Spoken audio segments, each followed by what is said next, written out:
Doing the best you can with the money you have, you want to get the best pistol your money can buy. There are many factors to know before buying a handgun that a clerk may not know. It is imperative to go to someone who can personally help you to select the gun that's right for you. Now, there's things you need to know before you buy a handgun. And if you come to my shop and I'm giving you training, if you look on the screen, you're going to see this card. This card has all the questions you need to know and answer to get yourself the perfect gun for you. What they are this. Action types. What kind of action do you want? You need to take my class to learn some actions. Trigger resets. Vital. Weight of the gun, depending on who you are. Single or double stack. Size of the gun, depending on its purpose. Size of your palms. Length of your fingers. Your ability to work the slide. What caliber do you want? You want a large caliber, small caliber, what? Sights. So many different types of sights to pick from. Do you want an idiot gun or do you want one with safeties? Idiot gun meaning you just pick it up, pull the trigger. And 12, most importantly, what's your attitude about handling the handgun? Now that we mentioned the things you need to know, I'm going to show to you now on video how to hold a handgun once you find the one that's right for you.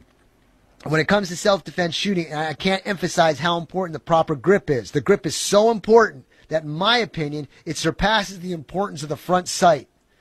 The front sight is extremely important, but in fast shooting, the proper grip is what makes the difference between success and failure. So what I'm going to do now is, if you're looking on the screen, I got my faithful little laser pistol here. Replicates a Glock 17. If you look here and you can follow me via words, the back end of the gun with the curved part whereabouts you hold it is called a beaver tail. Between your index finger and your thumb is the web of your hand, and those two shall become one. You're going to ride your web of your hand all the way up to the top of the gun, just underneath that beaver tail, and get it as close as you can. And you're going to line the gun in the center of your palm. Now, if you're looking at the video, if the gun is crooked in your hand, that's a no-go. You want the gun straight in your palm, lined up with your elbow to make a straight line. Your finger will be extended. Keep it off the trigger. Do not put your finger on the trigger until you're ready to shoot. The other three fingers wrap around the grip. In the video, you're going to notice on the other side of the gun, I'm holding the gun with my strong hand, but on the other side, we have an open area. I call that the puzzle piece that's missing.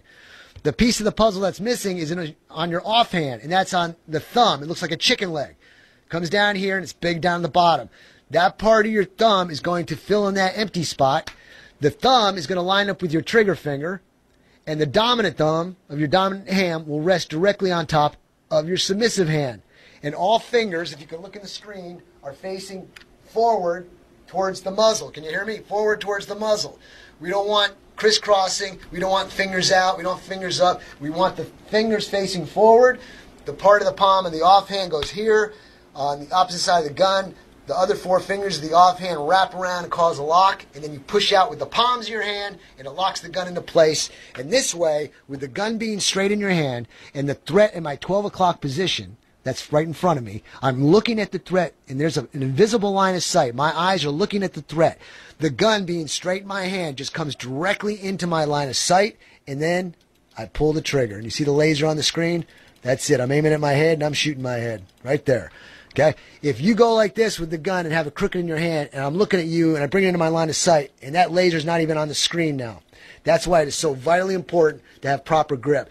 I shoot the fastest and the most accurate in a self-defense mode with a gun that has no sights, because if you have sights, you're going to default to the sight, you're going to look for the sight, and you're going to study the sight, and instead of that, you're going to start anticipating the shot. Without sights on the gun, that's why I say sights are secondary to the proper grip for self-defense.